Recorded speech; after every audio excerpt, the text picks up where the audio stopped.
You got to understand, bro. If somebody said this to me, and I'm going to say this on this podcast, and it's the first time that I ever said this to somebody. I'm going to say this. If Cam Newton would have won the Super Bowl, I would have been a millionaire that year. Period. Cam dabbed his way all the way to the Super Bowl that year. Every touchdown, Cam dabbed. That was all that ESPN was talking about. Every time Cam scored, he dabbed. Every time his teammates scored, he dabbed. It was like Dabb going crazy. And my song was Cam Newton's theme song. So it was like... He was actually playing it like on the field? Yeah, bro, in the locker rooms, bro, every Shaq, Ludacris, Jermaine Dupri, everybody made videos to my song. They got to make that money back off of your streams, off of your mechanicals, off of your YouTube, off of whatever. Only thing that you can keep is your show money. You know, to this day, they own Dabb on them. Big Will doesn't own that shit.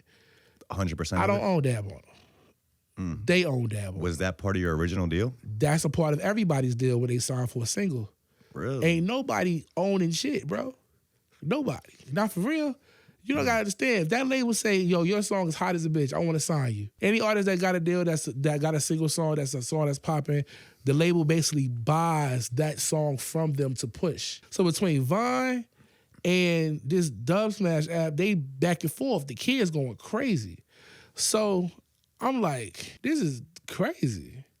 He was like, bro, we need to promote this ASAP. We ended up putting it out that day. Well, no, we ended up contacting the kids that did it.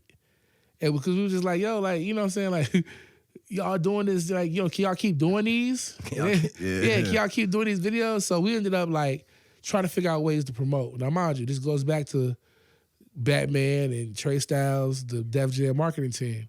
I said, bro, we need to market this song like we throwing a party. It's the first week of school. All the colleges go to school. Mind you, I dropped the record August the 30th. Okay, August the 30th, 2015. I dropped the record. This is the first week of college move-in. So this is the weekend of Labor Day weekend. So we like, all these colleges is about to throw parties. They're going to be looking on Twitter to see where the party's at, where the move's at. So if you go to Norfolk State, you know, it's NSU 15. NSU 16, NSU 17, NSU 18. All the HBCUs. It's hashtagging. Yeah. We was tagging all the HBCUs and just doing that to the point where it was just like, bro, we weren't even sleeping. What was the post? It was just like new dance craze, # Dabb on them by Big Will, the Party King. Alongside with one of those videos the kids were making? With the kid with the two boys. Okay. So we was getting reshares and we were just adding all the girls. We would just fire people, tag them. See, back then we was doing it on the computer. So it was like, it was called Tweet Hoot or something like Tweet Hoot or something like that. So we can have multiple pages up. So this is the moment of truth. This is what happened. The first game of the season, LeBron came out and he dabbed as he walked out, you know, on the court. He walked out to the court and then he just hit the dab. I don't know who did it, but this is the moment that changed my life. I'm asleep, okay? And I wake up and I hear, because I like to watch ESPN. I love to watch SportsCenter and just like highlights in the middle of the night when there's nothing else to watch on cable, right? So I'm hearing my song, but I'm thinking that I'm just listening to it playing, and then it's like I go back to sleep and I wake up because, you know, it's news. So it plays like every 15 minutes. You know what I'm saying? They're playing the same highlight story every 15 minutes. I wake up and it's like, bro, that's just said LeBron James something, Dabb. That clip of him walking out dabbing. And they put my song on it. So whoever did that woke up the world at that point. Now, I'm going to tell you how crazy it got.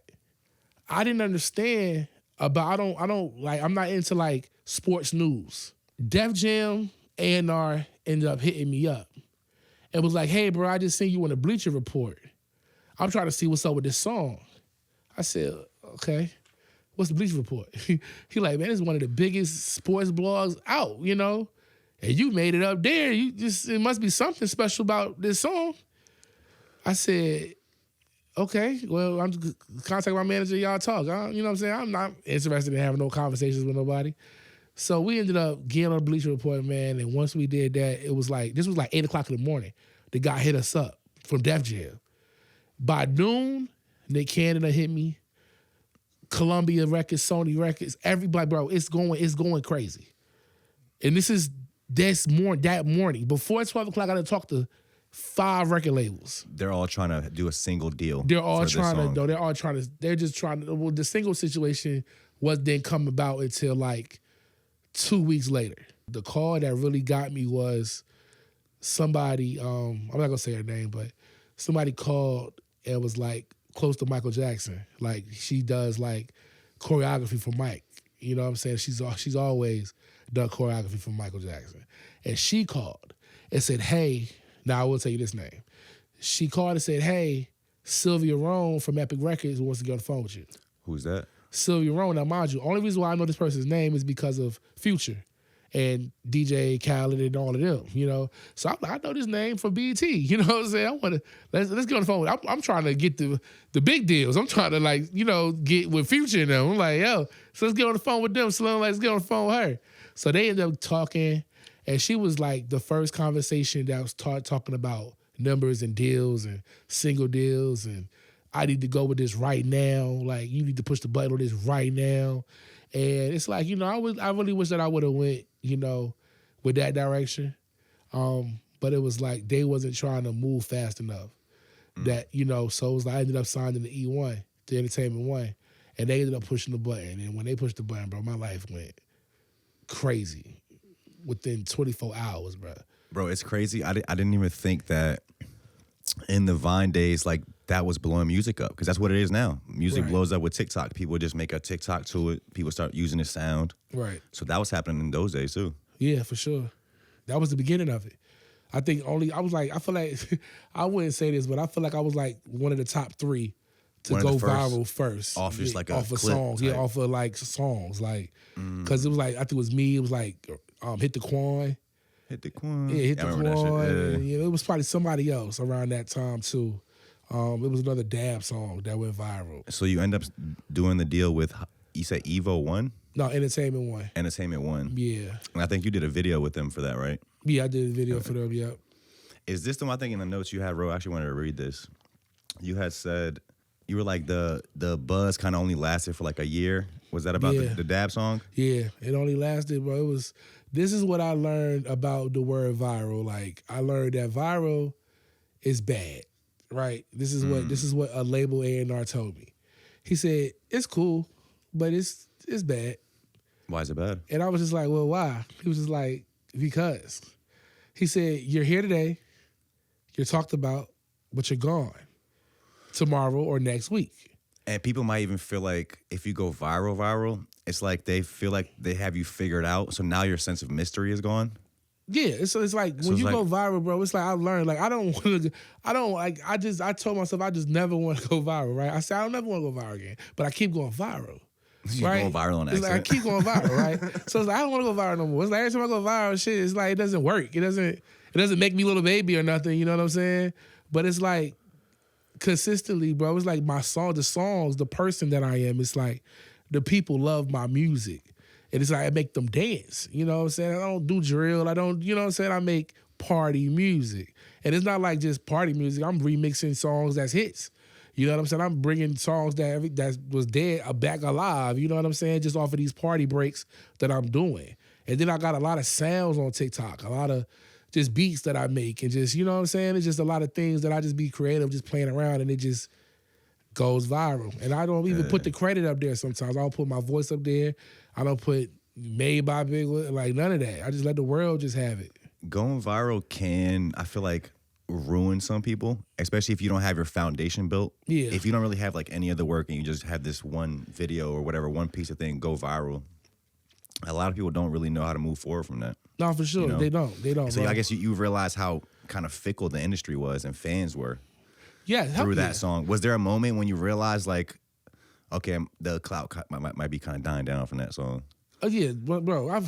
I felt like the clout was over with probably about that spring of that year when the label stopped calling me back. Like the label wasn't even calling me no more. But I feel like at that moment, all of those people that was doing my song, bro, they brought it to life. And it's like Cam Newton was the one, because he was the number one quarterback that year. You know, he won every game until he got to the Super Bowl. So it was like that next morning. He was dabbed out. Bro, the next morning, it was like the world tried to kill the Dabb. It was like, Dabb is dead. It's over. It's done. And I think that's when the labels just got scared. Like, Big Will, I don't know, Will. I'm like, he ain't win the Super Bowl. Like, now, mind you, I'll tell you my deal. I had a deal, but I had an option. So the first check that they sent me, I was supposed to get a remix. Okay? The remix never happened because Cam lost. Who was supposed to be on the I can't tell you. Okay. I can't tell you. What's the option? But just let me, the option is this. Like, so when you get a single deal, the label will assign you for that song, plus if you come up with a hotter song for your next single. Okay. So if I'm having Dabb on them and I just drop another song and that song is catching on fire too, the label will take that. But if a third song catch on fire, now they got to renegotiate the deal. So it's a single with option. So I guess you already have the numbers for if that second one goes up, you already know how much they'll give you for it. Yeah, it's the same price as the first one. Okay. So if I sign for $100,000, they'll give me $100,000 again. Now the third song, they're not gonna give me $100,000. Now I can renegotiate and say, look, I want $250,000. See what I'm saying? But I never got that far. Because of the Dabb being dead, the deal was just done. It was over. It was dead. It was a wrap. And it's attached to a dance, so it's kind of probably only as cool as long as the dance is cool. Yeah, for sure. But it's a moment of history, though. Yeah, for sure. I'll never take away, bro. One thing about it, I always tell people, like, bro, I'm not famous, bro. Like, Big Will, I'm like, bro, I never made it to the point. Like, Drum, like, to me, Drum's famous, to me. Drum tours the world. He has songs with Erykah Badu. He is a fucking rap star. Big Will just had a record that was just worldwide. But I never left VA. I never became nothing too crazy. I never toured. I never did radio interviews. I never was on the Breakfast Club. I never, you know what I'm saying? It's just like, I feel like I'm just so consistent, bro, and I'm always going crazy. Like, I'm always working. So it makes me look like, damn, this nigga famous too. But I don't feel that way. I love the fact that people look at me the way that they look at me. But to me, I got a lot of work to do. That's why I never fall off, bro. It's been 2015, it's 2024, and I'm still lit. I got more views on my last record than I had with Dabb. How did Who's Sexy, I'm Sexy become bigger than my fucking hit record?